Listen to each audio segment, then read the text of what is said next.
আসসালামু আলাইকুম। ষষ্ঠ শ্রেণীর শিক্ষার্থী বন্ধুরা, আজ আমি তোমাদেরকে দেখাবো সহমৌলিক। সহমৌলিক কি? দেখো, দুই বা ততোধিক সংখ্যার সাধারণ গুণনীয়ক শুধু এক হলে তাকে সহমৌলিক বলে।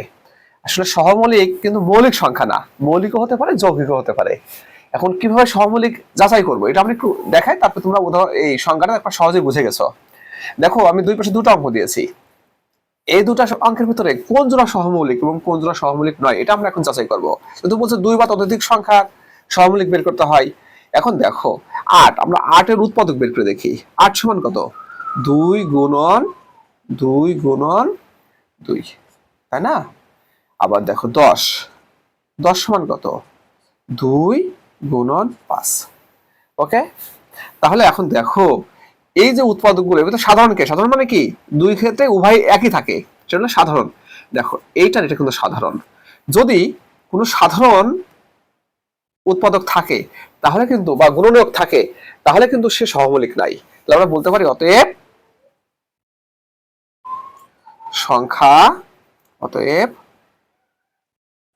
সংখ্যা দুটি সহমৌলিক নয়, তাই না? আবার দেখো ৪, ৪ সমান কি? ২ গুণন ২। ১৫, ১৫ সমান কি? ৩ গুণন ৫। দেখো এখানে কি কোনো সাধারণ উৎপাদক আছে? সাধারণ গুণনীয়ক আছে? নেই। তাহলে এইটা কিন্তু আবার সহমৌলিক। অতএব সংখ্যা দুটি সহমৌলিক। সহমৌলিক মানে এদের সাধারণ গুণনীয়ক শুধু এক, এক ছাড়া অন্যটা কিন্তু নয়। কিন্তু এখানে দেখো ২ ২ মিলে গেছে, তার মানে এরা সহমৌলিক।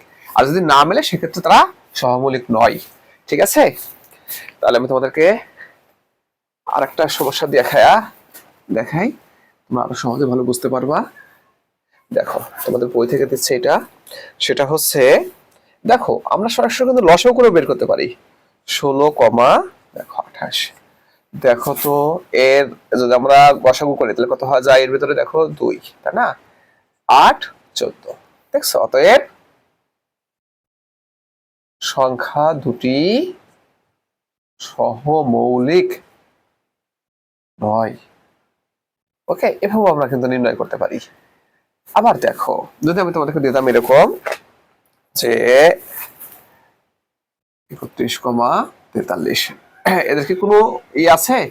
মানে দেখো এক যায় শুধু, তাহলে কত হয়? ৩১,৪৩। অতএব সংখ্যা দুটি সহমৌলিক। ঠিক আছে? যদি কোনো উৎপাদক থাকে তাহলে সে কি সহমৌলিক নয়, আর যদি না থাকে সেক্ষেত্রে সে কি হবে? সহমৌলিক। ঠিক আছে? আরেকটা উদাহরণ দিয়ে তোমাদেরকে দেখাচ্ছি। সেটা হচ্ছে, দেখো তোমার কত? ২৫,৩০। দেখো আরেকটা দিচ্ছি তোমাকে আমি, দেখো ২০, তোমার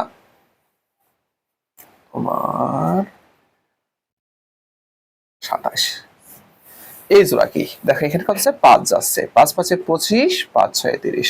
এখানে কে যাচ্ছে? দেখো শুধু এক যায়, আর কোনো সংখ্যায় যাচ্ছে না, ২৭। অতএব সংখ্যা দুটি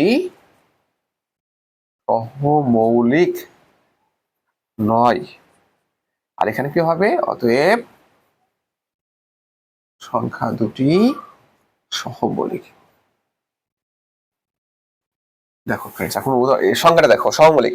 দুই বা ততোধিক সংখ্যার সাধারণ গুণনীয়ক শুধু এক, মানে এক হবে। অন্য কোনো সংখ্যা হলে সে সহমৌলিক নয়, শুধু যদি এক হয় সাধারণ গুণনীয়ক সেক্ষেত্রে কি তারা সহমৌলিক, নইলে সহমৌলিক নয়। তো সবাইকে অসংখ্য ধন্যবাদ।